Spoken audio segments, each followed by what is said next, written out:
Hola, buenas tardes. Bienvenidos a esta píldora informativa. Soy la doctora Elena Puente, directora médica de Clínica Fertia.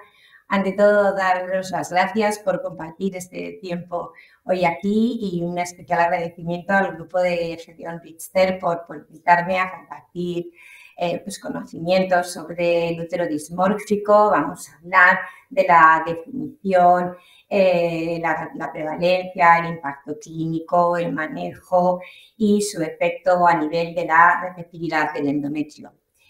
El útero se desarrolla entre la 8 y la 16 semanas de gestación a partir de los conductos de Müller en 3 etapas: formación de conductos, fusión de los mismos, de manera que la porción inferior del conducto de Müller va a dar lugar a la porción superior de vagina, cervix y útero, y finalmente la reabsorción de ese tabique central. Cualquier anomalía en el desarrollo de los conductos o un defecto en la fusión va a dar lugar a lo que nos conocemos como anomalías müllerianas. Según Saravelos, la población general tiene una prevalencia del 6,7% de anomalías müllerianas, 7,3% en mujeres infértiles y 16,7% en pacientes con aborto de repetición. En cuanto a la clasificación de las anomalías müllerianas, se conocen fundamentalmente dos: la de la Americana de Reproducción de 1988, que se puede ver aquí en la figura. El útero dismórfico corresponde al grupo 7.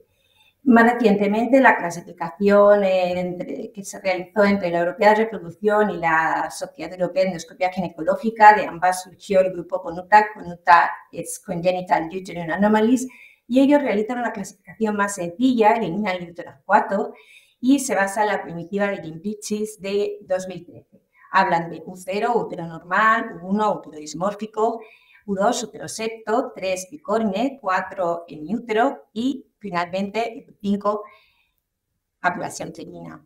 Dentro del grupo 1 distinguimos 3 subgrupos. El 1A, que se caracteriza por la presencia de paredes engrosadas laterales que condicionan un estrechamiento de la cavidad con una correlación cuerpo 2/3 y cervix 1/3, que es lo que conocemos como útero T. El útero infantil, que de nuevo es una cavidad estrecha pero sin engrosamiento de paredes laterales, con una correlación cuerpo 1/3 y cervix 2/3 y otras anomalías menores. En cuanto al origen, bueno, pues el útero dismórfico fue descrito por primera vez por el doctor Kaufman en el año 77 y posteriormente en el 79 los doctores Buchan y Gibbons lo asociaron al uso de dietilpirigestrol. Sin embargo, este fármaco se suspendió su utilización en el 71 y varias décadas después seguimos encontrando úteros dismórficos. Por eso que hoy se habla de origen o bien congénito o bien adquirido, ya sea por adherencias, infecciones como la tuberculosis, adenomiosis, uso prolongado de anticonceptivos o disruptores endocrinos. Aquí vamos a ver una imagen en la que vemos la primera figura A, un útero normal, y en la última un útero con una adenomiosis difusa severa, donde se ve esa característica forma en T del útero secundario a la adenomiosis. En cuanto a la prevalencia, se desconoce la prevalencia en la población general, porque a menudo es asintomático. Sabe que hoy en día cada vez lo diagnosticamos más porque la ecografía 3D ha formado parte ya de nuestro estudio de la paciente infértil desde la primera visita prácticamente. El grupo de Coironeto realiza una revisión sistemática que incluye 20 estudios y se ve una prevalencia que oscila entre el 0,2 y el 10%, como se puede ver aquí en la diapositiva.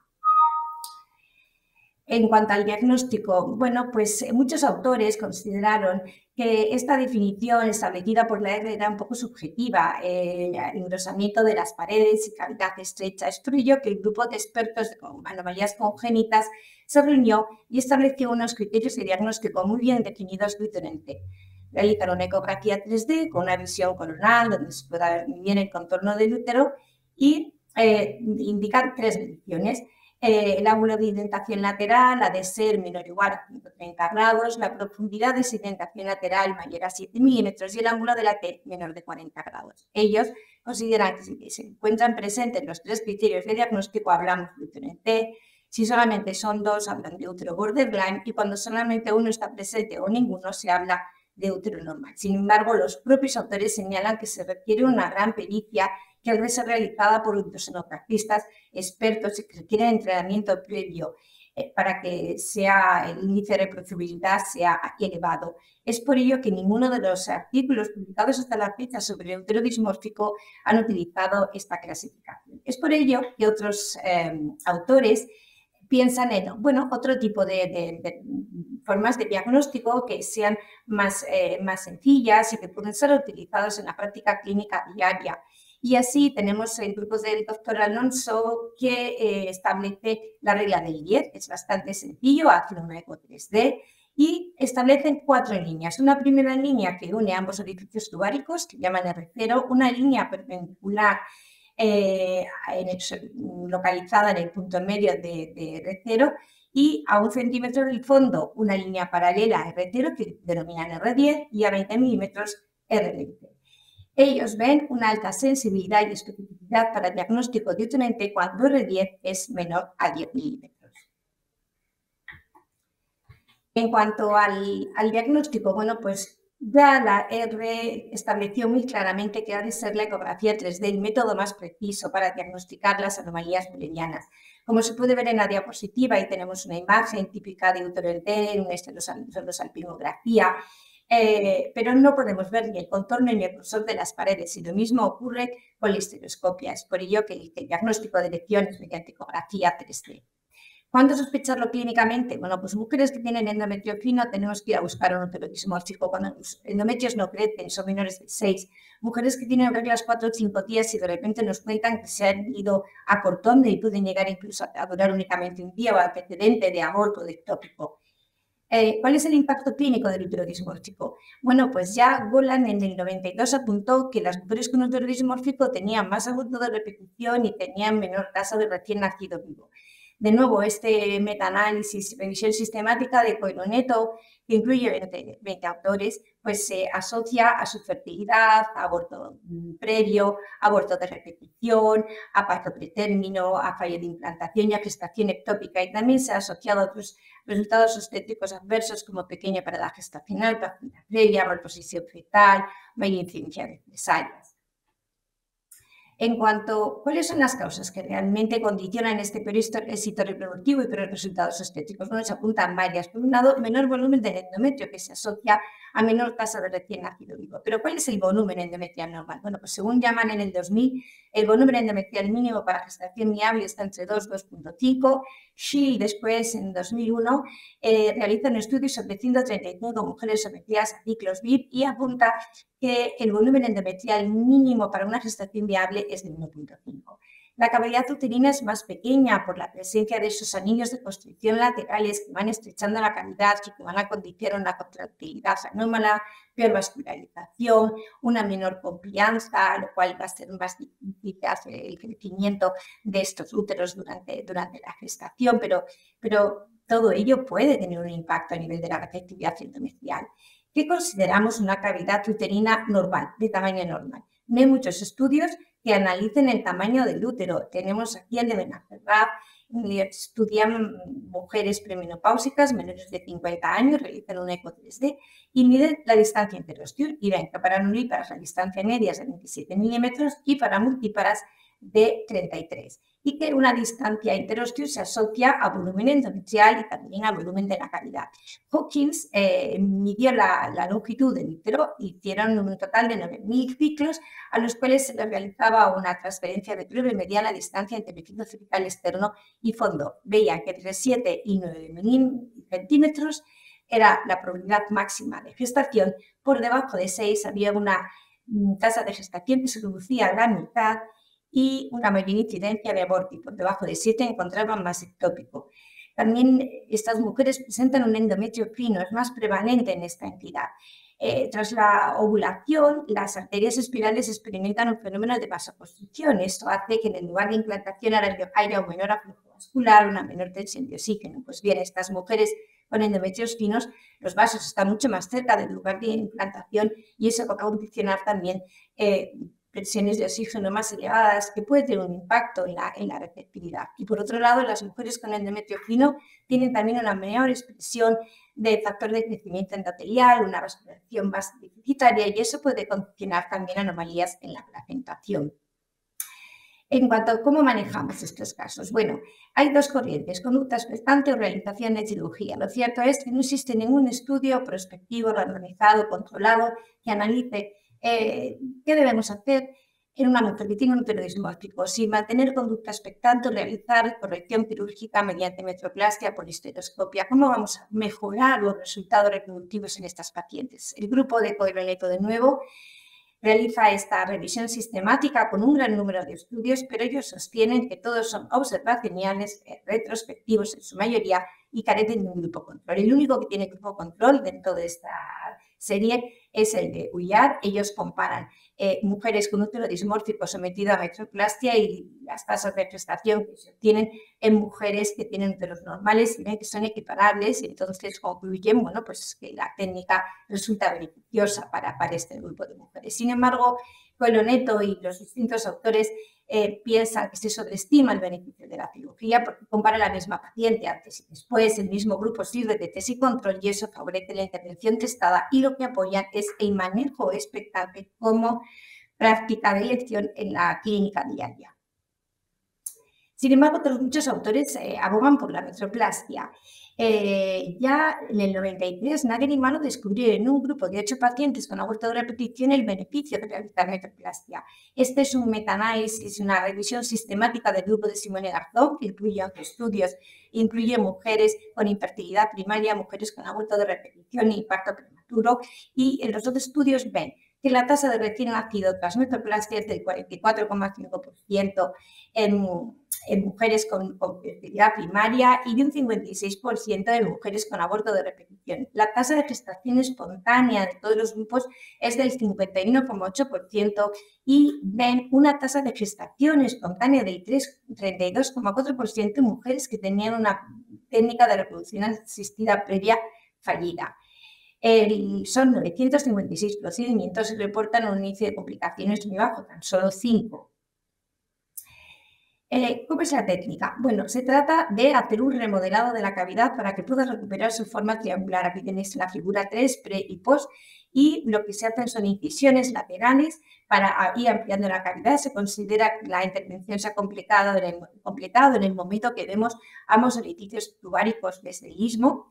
Las incisiones se pueden hacer o bien con tijera o bien mediante electrocirugía. Lo que sí vemos hoy en día que la mayoría de los autores apoyan su realización de forma ambulatoria, mediante sedación consciente, con un histeroscopio de 4 o 5 milímetros y un canal operatorio de 5 French. Aquí aparece el estudio realizado por Dispiezo, que fue efectivamente ambulatorio.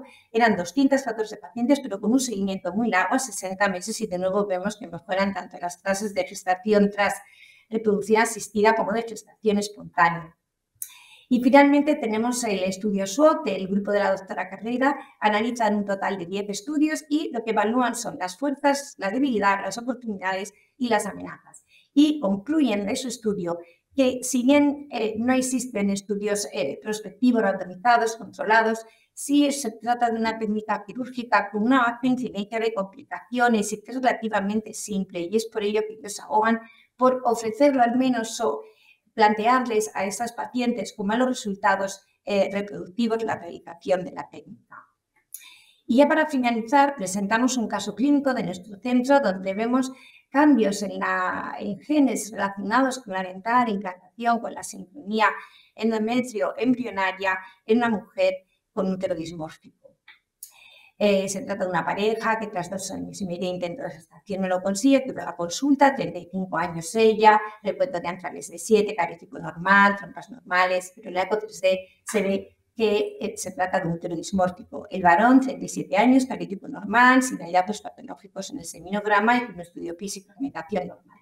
Se les ofrece realizar un ciclo de fertilización in vitro, realizar un ciclo corto con análogos antagonistas y estimulación con una andropina recombinante, 225 unidades. Se realiza dual triggering, se recogen los ovocitos, se obtienen 7, 6 maduros, se realiza ICSI, cultivo a blastocitos, se obtienen 2 blastos grado AA según clasificación de Elsevier, uno A y uno AB, y se vitrifican porque el endometrio, como ya habíamos dicho, pues será muy fino.